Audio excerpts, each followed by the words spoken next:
Filamentous algae, or pond moss as a lot of people call it, is a really common plant that we see in pond environments. One really good thing that we can do is rake the filamentous algae out of our pond. Right here you're seeing a clip of us raking coontail, but the process is very similar with filamentous algae.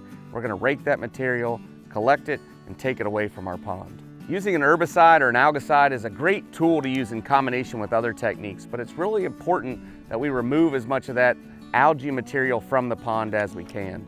That will make sure that the nutrients that are allowing that algae to grow in excess are removed from the pond and don't just feed future algal blooms. After you've removed as much of the filamentous algae as you can from the pond, you can go back and treat the little bits that are remaining with an aquatic safe herbicide. Most of the herbicides that are used for algae are copper-based. They're going to be blue in color. Copper sulfate is a really common example, but I don't normally recommend copper sulfate. It's not as efficient as something like a chelated copper algicide. Chelated copper algicide is going to work really well. It's not going to accumulate as much in your soil, and it's going to allow you to better control that algae or pond moss that you see in your pond. Most filamentous algae, even though we see it floating on the surface, actually grows below the surface, collects bubbles, and floats to the top.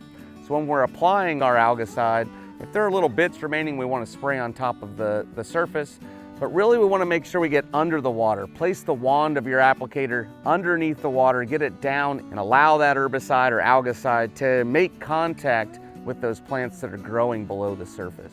For more information, check out the full video on how to control aquatic weeds in your pond.